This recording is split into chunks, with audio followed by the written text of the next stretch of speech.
All right, peace, peace, peace. Welcome to the Mixed Metals Podcast. I am your humble host, Hard to Find, aka Quan. I need to change that permanently. All right. Um, so very exciting week 5 of NFL play. Pretty exciting week. Well, I think week 6 or 7 in college. Um, It's gonna be a little later than normal upload because I'm currently watching Thursday night football. And as of this recording, the score is 13-10 the Giants over the Eagles. Giants missed an extra point on their last score. Um, doesn't appear that they can get Saquon going, um, which is troubling if you know you are an Eagles fan and if you are a fan of Saquon. Um, It just may not be his year. Or it may just be the offensive scheme. You know, they change offensive coordinators seemingly every year out there. So you never know. Hopefully he can get it going though. You hate to see it happen that way. But let's go over some scores from last week. Top of the start of the football week last week, the 49ers beat the Rams with Mac Jones at quarterback. Let's go over these stats. Mac Jones was 33 of 49 for 342 yards, two touchdowns, no picks. He still hasn't thrown a pick this season, I don't believe. He was sacked once for 9 yards, passer rating of 100.9. Um, Matthew Stafford also went off 30 for 47, 30 of 47, 389 yards, three touchdowns, no picks. He was sacked once for 11 yards, 111 passer rating. Um, Christian McCaffrey is still 22 carries for 57 yards with an average of 2.6 yards a carry. That's not great. And that's also not Christian McCaffrey like. But I mean, he is still very effective in the pass game. So I think that kind of makes him a threat either way. Um, but he was eight receptions for 82 yards, one touchdown. But the star of the game, receiving wise, was Kendrick Bourne, 10 receptions, 142 yards, no touchdowns. I wish he could have got on one, but I mean he showed out, and that's just you know to consider like Kendrick Bourne was the leading receiver for the game. And that just goes to show all the injuries that the 49ers have suffered, throughout the season. Jake Tonges was the third leading receiver. Demarcus Robinson had three catches for 39 yards. Juszczyk had three for 21. MVS had one for nine. Um, Not really a lot from the other two receivers, but just, you know, um, just to think where the 49ers are, they're 4-1 right now, 3-0 in the division, and just to consider all the injuries that have taken place, I think that that's a dangerous team moving forward. Uh, let's see what else we got. Um, Vikings beat the Browns. I think that game was in England. Um, yeah, that was the early game. Carson Wentz 25 for 34, 236 yards, one touchdown. Um, not too much to say about that. The terrible Raiders lost to the Colts 40-6. Um, I don't really have anything to say there. Saints beat the Giants. Um, Cowboys beat the Jets. Jets are the only winless team in the NFL at the moment. Broncos beat the Eagles in a 14-point comeback. I did end up watching that game. The the Eagles just seem resistant to running the ball. I'm not sure what's going on. That's been pretty weird. Uh, Panthers got their second win of the season over the Dolphins. Texans handled the Ravens without Lamar 44-10. Um, I mean, that's rough. It's not really much I can say there either. Titans beat the Cardinals. And if you look at the game, you can say that Demicardo was possibly a reason why they did end up losing that game. Um, he rushed for I think 79 yards, and right before he got into the end zone, fumbled and turned the ball over. I believe it was that ended up being a touchback. They usually goes that way. I don't understand why this keeps happening. Like this ain't the first season that has happened more than once. This ain't like I don't I just don't get why players have trouble running through the end zone. Like that makes zero sense to me. Um, and especially considering that Demicardo may not get that chance again, or if he does, it won't be as as the number one option. He wasn't the number one option this week, and he could have been considering all the injuries that the Cardinals have been suffering. So you just hate to see a player kind of throw it away that way. Hopefully, he gets another chance this week to redeem himself. And I'm sure that'll never happen again. I do notice that like the players that does happen to, it rarely happens twice, if ever. So that's something to look forward to. The Buccaneers beat the Seahawks in a comeback win. Um, and I mean it was a hell of a game between Darnold and Baker Mayfield. Darnold threw a back-breaking pick towards the end of the game, and that led to Baker Mayfield being able to drive the team into field goal range and kick the game-winning field goal. Egbuka is amazing. Not even just for a rookie. I mean, he is just having an incredible season. Um, I believe that I saw that he was one of the few, if not the only, receiver to have a receiving touchdown in his first like 5 games of his career. Um, that's amazing. He was seven receptions for 163 yards and 1 touchdown. Can't I mean it's gonna be hard to beat a team that has that going. Lions beat the Bengals. The Bengals traded for Joe Flacco earlier this week, and Joe Flacco will be starting their next game. I think against the Packers, who Joe Flacco already beat this season. So that'll be the storyline going into that game, I'm sure. Um, they just need somebody that can get the ball to their receivers instead of the defense.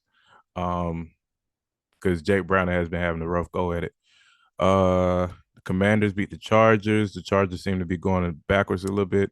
Um, Sunday night football, possibly the last Sunday night game at that stadium for the Bills. The Patriots did end up coming away with that win.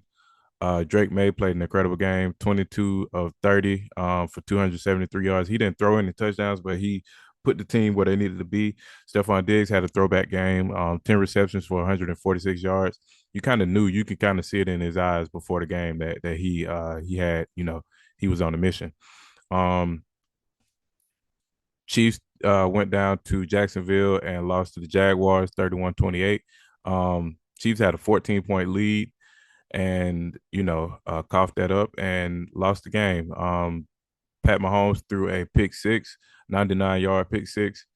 If you expect to win, you can't do that, especially against that good of a defense. The Jaguars defense has been playing outstanding football. Um, NBA season is right around the corner. Uh, the big news is that LeBron is out for 3 to 4 weeks, and he will be missing the season opener. Um, he has a side injury, is what I saw on ESPN. Um, Hopefully, we can get that under control. I think Luca is Luca can win you a couple games. So I think that um, they'll be all right until Bron gets back, and then even when Bron gets back, I think that he'll um, definitely definitely be playing a lot of off ball basketball. So I think that I think the Lakers will be fine. I think he'll fit right back in to the lineup, and I think it'll just be business as usual. Um, and I'm excited to see them with a whole season for Luca. Um, I was excited to see a whole season with LeBron and Luca, but it appears that we'll be missing a little bit of that. Hopefully LeBron is able to get back sooner than later and recover well. Uh, TJ McConnell is set to miss at least a month. Eric Spoelstra is expected to be the next Team USA coach. Um, Giannis moved his family to Greece. That was an interesting move. It got a lot of people talking. I don't think there's much to it. I think that, basketball focused Giannis is still going to be basketball focused Giannis. I don't think much changes. I do think it'll be a drastic shift for him, a culture shock, if you will, for him, going home and it not being anybody there. Um, I think that'll take some adjusting. Let's talk briefly about the MLB playoffs. The Yankees did get eliminated last night, I believe, by the Blue Jays. Right now, the Phillies and the Dodgers are tied in the top of the 10th inning, 1-1. Brewers and Cubs play a little bit later in a couple minutes, actually. Uh, Tigers and Mariners start their series, or no, I'm tripping. Tigers and Mariners continue their series tomorrow in a game 5. Winner takes all in that game. Uh, yeah, that's pretty much it for that. Let's go over some scores for the for college this past weekend. I'll start with Alabama, of course. Alabama did beat Vanderbilt.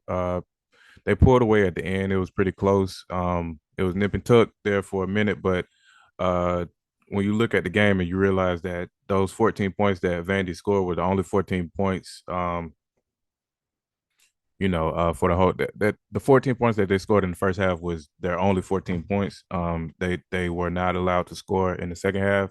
Um, Diego Pavia, who was practicing the victory formation before the game, ended up fumbling in the red zone and throwing a pick in the red zone. You can't do that if you want to be, if you want to be Alabama back to back. You can't do that if you want to be, talking the way you were. He said, if we play our game, it won't be close. And I think Alabama definitely took that personal. It didn't seem like they made it personal though, but we saw Johnny Manziel inject himself into the situation. He was on the sideline wearing a Pavia jersey. So that was weird.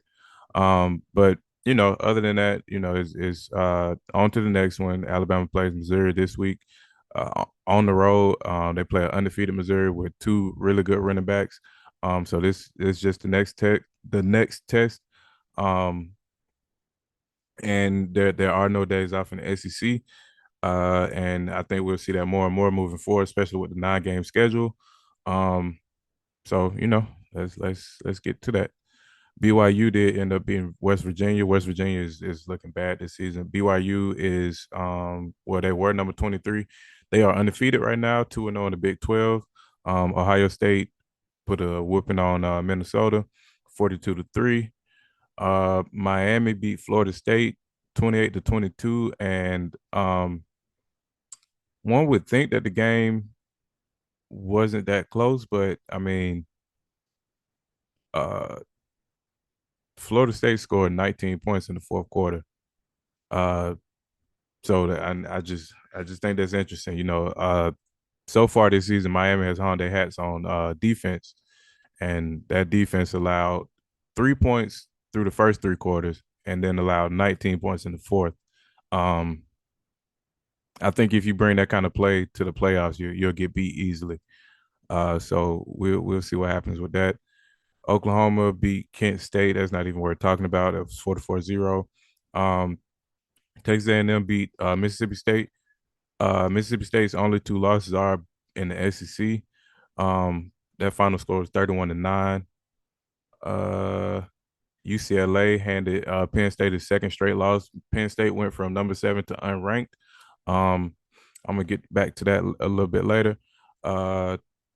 Florida beat Texas. That was Texas's first SEC game, and therefore their first SEC loss. Um, 29-21 if I didn't say that score earlier. Texas is another team that went from number 9 to unranked. Um, went over the Alabama game. Uh, Alabama moved up to number 8, by the way. Texas Tech beat Houston. Texas Tech is undefeated. Um, Georgia handled Kentucky 40. Georgia is now 4-1, but the final score was 35-14. Cincinnati upset Iowa State 38-30. Uh, Michigan beat Wisconsin 24-10. Notre Dame beat Boise State 28-7. Um, Illinois beat Purdue. Virginia beat Louisville. So Virginia is 5-1. Um, let's see notable games this week. This is pretty interesting. Tomorrow night, South Florida travels to North Texas. North Texas is 5-0. South Florida is 4-1 and ranked number 24. That'll be interesting. Ohio State is on the road against Illinois. Alabama and Missouri, I talked about that already.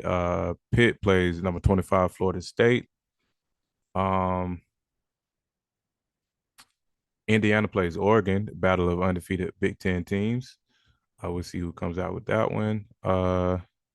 Oregon is a 6.5 point favorite. The Red River rivalry is this weekend. Okay, it has flipped because at first Texas was a 2.5 point favorite, but now Oklahoma is a 1.5 point favorite. And that's a neutral site game. So it's a neutral site game. It's a rivalry game. That game could go either way every time. Georgia Tech plays Virginia Tech at home this week. I'll probably be going to that game, actually. Notre Dame plays NC State. We'll get to Notre Dame in a second. Colorado is at home against Iowa State. That's good luck with that. Tennessee plays Arkansas this week. Arkansas is a dangerous team as far as like they could ruin anybody's season. You know, their season is probably over, but I think that they could ruin anybody's season. Um, so you know that's one of those to be careful with. Texas A&M plays Florida. Um, Defensively, Florida can without the minus the injuries, Florida could kind of play with anybody. Um, so I'm interested to see what happens there. Uh, Texas Tech plays Kansas. Georgia and Auburn play. Michigan and USC, that's gonna be a good one. South Carolina, LSU, that's gonna be a good one. BYU and Arizona. A lot of good games this week. Arizona State and Utah. Uh,